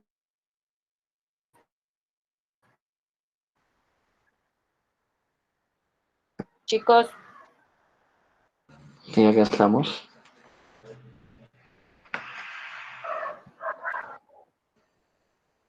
¿sí? ¿No que les estoy mostrando? De que los pacientes declinadores rápidos son De los... tratamiento farmacológico. Sí, doctora. Ok. El grupo A, y dicen que le ofrezcamos un broncodilatador, ¿sí? ¿Qué broncodilatador le ofrecemos a esos pacientes?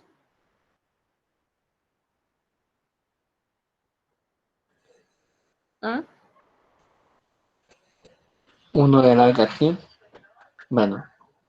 No, cualquier bloqueador lo ofrecemos, porque Ahí como dice que un broncodilatador.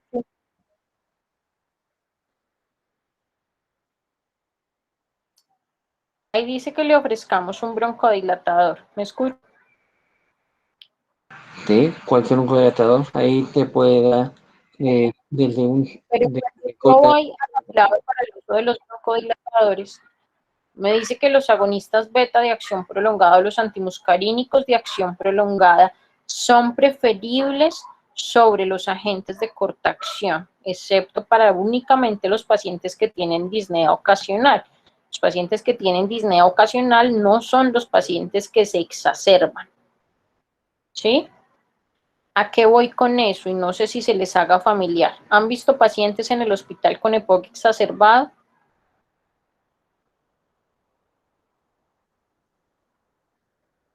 Sí, doctora. Ok. ¿Y con qué están manejados? Pues yo he visto que les dan bromuro ipratropio y generalmente les agregan un corticoide, que pues sí se me hace raro porque el bromuro ipratropio es un LABA, entonces pues se les da, o sea, se les da Ok. primero como un SABA de rescate y después les dejan un LABA más un corticoide. Ok. El manejo de la exacerbación es un poquito diferente a veces, pero mi pregunta es la siguiente. Cuando esos pacientes llegan a urgencias y llegan al piso, ¿con qué tratamiento de base están en la casa para el EPOC? Pues yo he visto de que los han tenido con tabas. La gran mayoría de los pacientes, de 10 pacientes que llegan con exacerbación al hospital, 8 pacientes manejan esta terapia. Puede que algunos con o sin beclometasona, pero el común denominador es bromuro de ipratropio y salbutamol o bromuro de ipratropio o beclometasona si tienen algún tipo de taquiarritmia asociada. ¿A qué es lo que quiero llegar? Y la mayoría de esos pacientes no tienen diagnóstico reciente de POC, son pacientes que llegan a donde uno, incluso algunos ya usan oxígeno en la casa y aún así tienen esta terapia. ¿Sí? ¿A qué es lo que quiero ir con lo siguiente? Cuando yo tengo pacientes que son los que denominan los declinadores rápidos y que simplemente son la traducción de pacientes que no es que declinen rápidamente, sino que son pacientes en los cuales yo he dado tratamientos que no impactan en la evolución natural de la enfermedad. ¿Sí? Mantener pacientes en manejo de EPOC, independiente de que espirométricamente no tengan un EPOC tan severo, no impacta en la evolución de la enfermedad. Los broncodilatadores de corta acción, sean SAO o sean antimuscarínicos de corta acción, no impactan en que mi paciente pierda función pulmonar. Entonces, todos estos pacientes que solo están siendo manejados con terapia broncodilatadora de corta acción son los pacientes que más función pulmonar pierden. El paciente 2 estaba muy malito y sí, tiene una muy mala función pulmonar, pero este paciente es el que menos tiene para perder. Este paciente yo lo que debo hacer es evitar que se siga exacerbando, pero este paciente que estaba tan bien acá, yo lo que debía evitar era impactar en su enfermedad para evitar que fuera uno de los denominados declinadores rápidos. ¿A qué voy con eso? ¿Ustedes alguna vez han jugado Monopolio? Sí, doctora. Ok. ¿Qué pasa cuando uno está en la bancarrota y tiene ya todo hipotecado y no tiene sino un billete de $1 y le tiene que pagar a alguien? ¿Mm? Yo no sé. Siempre en los juegos uno termina perdiendo antes de que termine la bancarrota. Pero ¿qué pasa si a ti te toca pagarle a un compañero o al banco y tienes propiedades y tienes plata?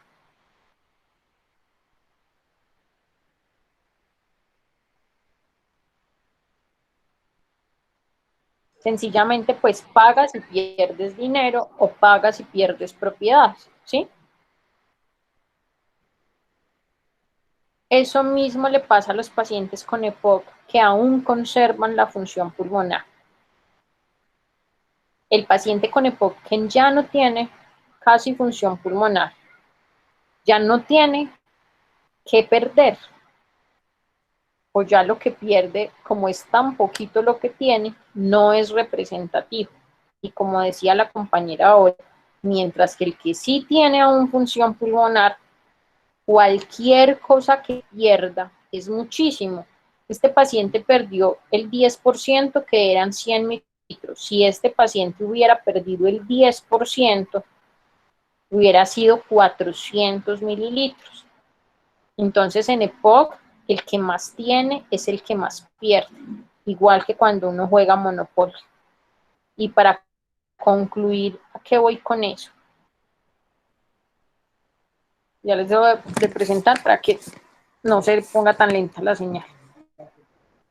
¿A qué quiero ir con eso? Si yo tengo buena función, a pesar de tener diagnóstico de EPOC, y me dejan con tratamiento de corta acción, no me están dando absolutamente ningún beneficio en el manejo de la enfermedad.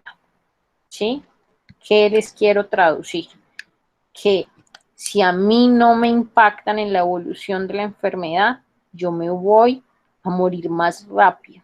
Me puedo morir incluso más rápido que el que está tan malo, porque el que está tan malo ha adaptado su capacidad respiratoria para lo poquito que él tiene, mientras que el que estaba tan bien solamente se ha encargado de perder y perder función pulmonar.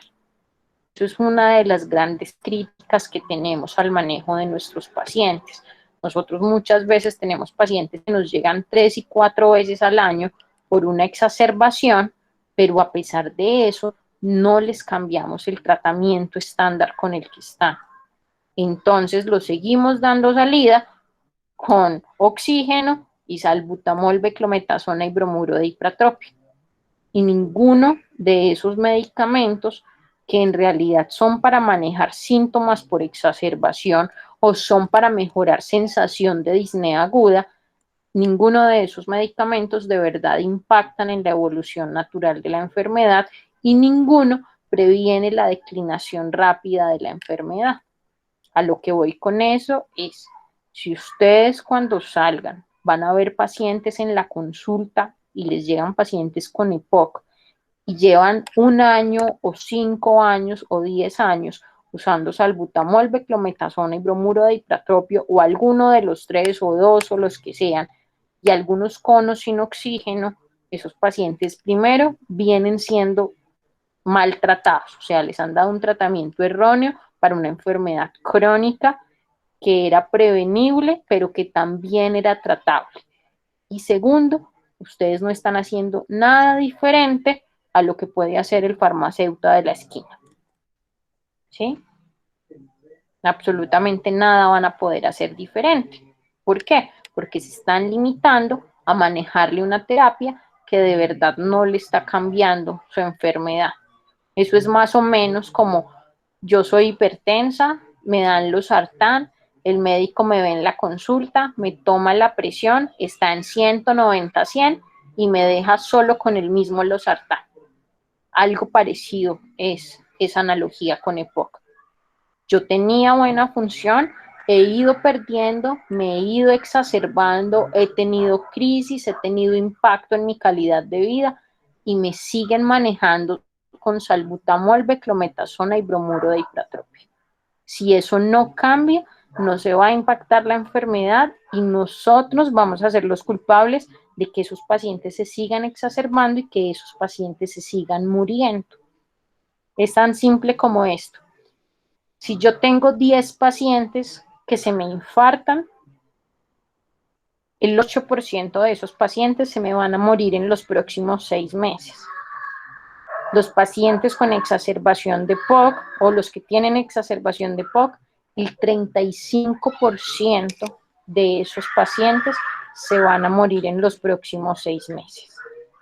Entonces, si yo no impacto en la enfermedad de esos pacientes, si yo no impacto en que evitar que declinen en su función pulmonar rápidamente, y obviamente eso va a disminuir las exacerbaciones de los pacientes, que entre yo más las evite, pues menos mortalidad voy a tener. La idea de evitar una exacerbación es disminuir la mortalidad de un paciente. Si yo no hago esas cosas, de verdad, haga de cuenta que no le está ayudando a sus pacientes. Es preferible que les haga una teleconsulta para reformularles lo de la presión, pero no vale la pena que se desgasten en un paciente que no van a tratar bien.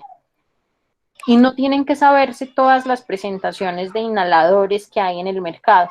Es difícil porque en neumología todos los inhaladores en combinación o de larga acción, ninguno está en el plan de beneficios. Absolutamente a todos hay que hacerles MIPRES.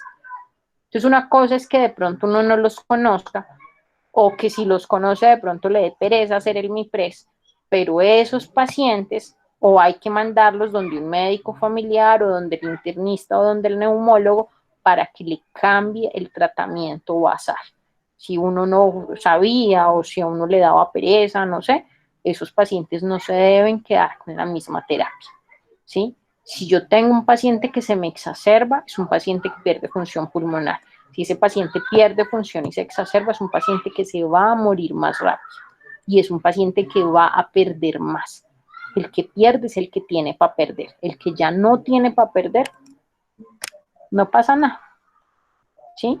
Pero todos esos pacientes que declinan tan rápido es porque nunca hubo un médico que en su proceso de evolución de enfermedad llegó de verdad con un tratamiento a impactarle en la evolución de su enfermedad, valga la redundancia. ¿Listos? Creo que nos extendimos, yo creo que no me van a volver a invitar a hacer revisiones menos un viernes, pero pues lamentablemente yo no tenía otro día.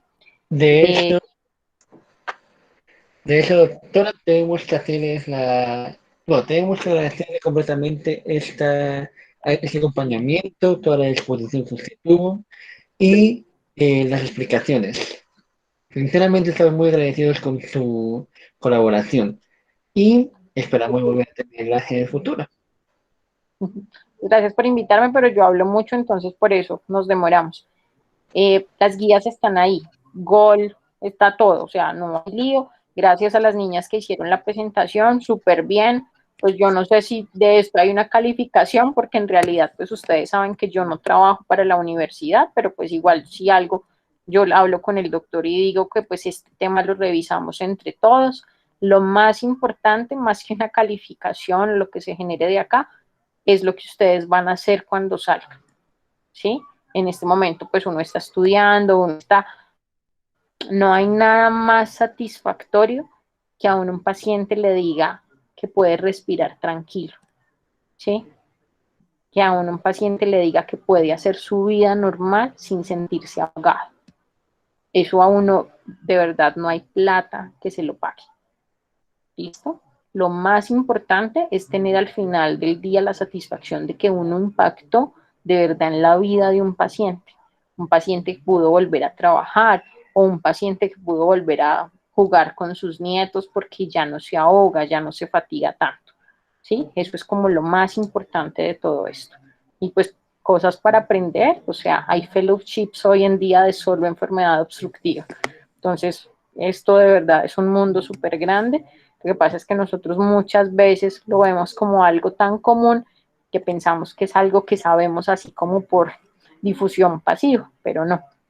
Discúlpenme de verdad por haberme prolongado tanto, es más, se me pasó la hora de mi reunión, pero pues espero que cualquier cosa se les haya quedado y pues lo que necesiten, con mucho gusto. ¿Listo, chicos? Doctora, muchísimas gracias por la participación, a los compañeros también que estuvieron acá acompañándonos. Saben pues, a los compañeros del grupo que tenemos reunión dentro de 8 días también. Y a todos muchas gracias. En serio fue muy productivo este encuentro de hoy.